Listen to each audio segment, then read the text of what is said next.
Exercise 3.3, question 3. Prove the following.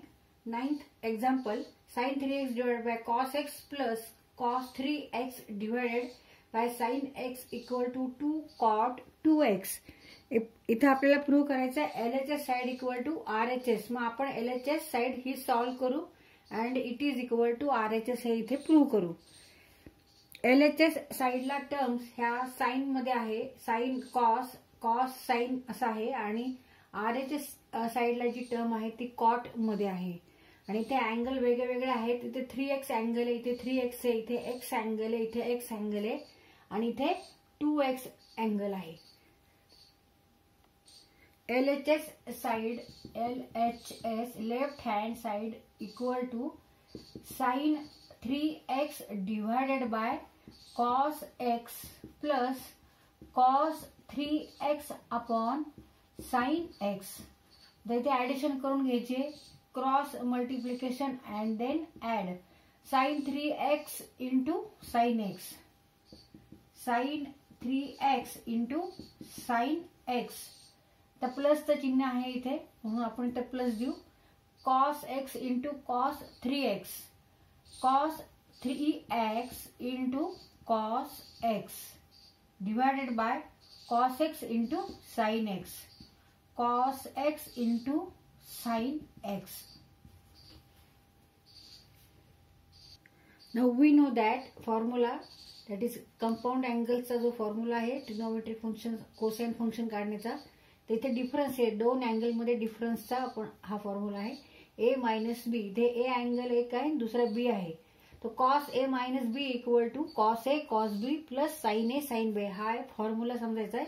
याला आपण सूत्र समजतो.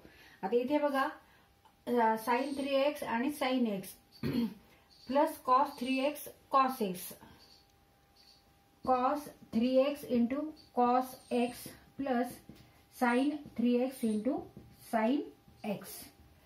फक्त ही टर्म आपण इकडे घेतली आणि ही टर्म इथे लिहिली.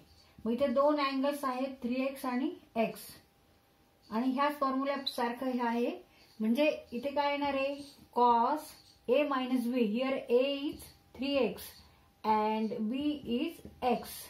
Therefore 3x minus x. Cos 3x minus x equal to cos 3x into cos x plus sin 3x into sin x. म्हणजे आता ह्या टर्मच्या ऐवजी आपण फक्त cos 3x minus x लिहायचे. cos 3x minus x divided by cos x into sin x. आता इथे सबट्रॅक्शन आहे 3x minus x म्हणजे 2x, cos 2x divided by cos x into sin x. तिथे आपल्याला RHS साइडला cot 2x पाहिजे. cot 2x means what? cos 2x divided by sin 2x. आता इथे cos x sin x आहे. इथे परत एक फॉर्म्युला आहे 2 sin theta sin 2 theta equal to sin 2 theta equal to 2 sin theta cos theta. इथे sin theta म्हणजे sin x आहे, cos थीटा म्हणजे cos x आहे. इथे फक्त 2 नाहीये. तर इथे काय करायचं आपण multiply numerator and denominator by 2. म्हणजे अंशाला आणि छेदाला आपण 2 ने गुणू.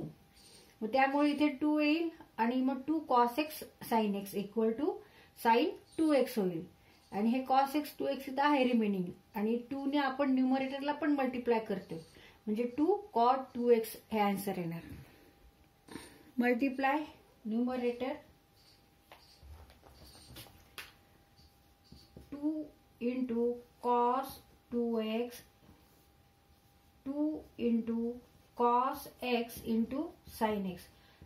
जर आपण न्यूमरेटरला 2 ने मल्टिप्लाय केलं तर डिनॉमिनेटरला सुद्धा 2 ने मल्टिप्लाय करायचं.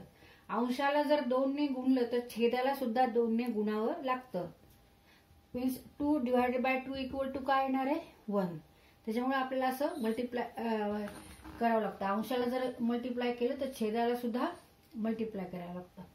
मग 2 cos 2x divided by 2 cos x into sin x means sin 2x, sin 2x, and cos 2x divided by sin x, cos 2x upon sin 2x equal to cot 2x, 2 cot 2x, and it is equal to RHS side. Therefore, LHS equal to RHS.